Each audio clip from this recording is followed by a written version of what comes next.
هذا اللقاء بتفسير سورة العصر في قول الحق تبارك وتعالى: أعوذ بالله من الشيطان الرجيم، بسم الله الرحمن الرحيم، والعصر إن الإنسان لفي خسر إلا الذين آمنوا وعملوا الصالحات وتواصوا بالحق وتواصوا بالصبر.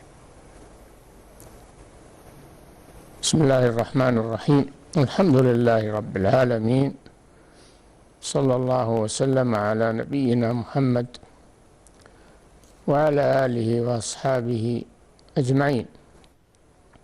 هذه السورة، سورة العصر، لها شأن عظيم، حتى قال الإمام الشافعي رحمه الله: لو ما أنزل الله حجة على خلقه إلا هذه السورة لكفتهم. الله سبحانه وتعالى أقسم بالعصر وهو الوقت، لأن الوقت ثمين، والله لا يقسم إلا بشيء له قيمة وله شان، فأقسم بالعصر الذي هو الوقت لما له من القيمة العظيمة في حياة المسلم إذا حفظه. فقال سبحانه: والعصر، والله يقسم من خلقه بما شاء، وأما المخلوق فإنه لا يقسم إلا بالله. قال صلى الله عليه وسلم: من كان حالفا فليحلف بالله أو ليصمت. قال صلى الله عليه وسلم: من حلف بغير الله فقد كفر أو أشرك. أقسم بالعصر.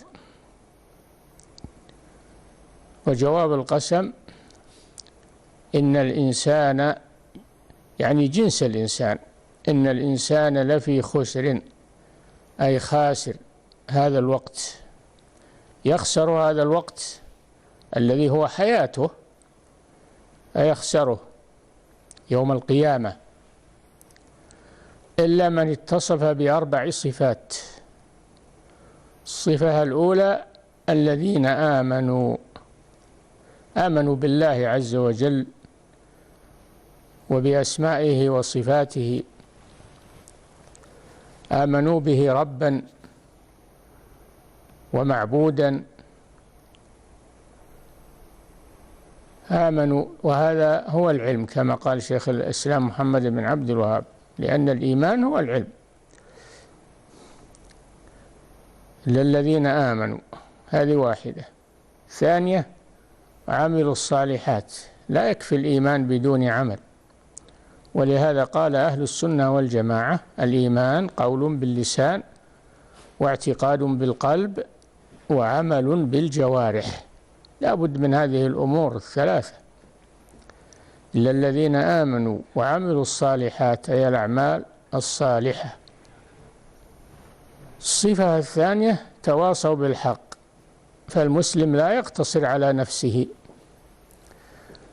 وإنما عليه أن يدعو إلى الله، وأن ينشر الخير، وأن يأمر بالمعروف وينهى عن المنكر، ولا يقتصر على نفسه.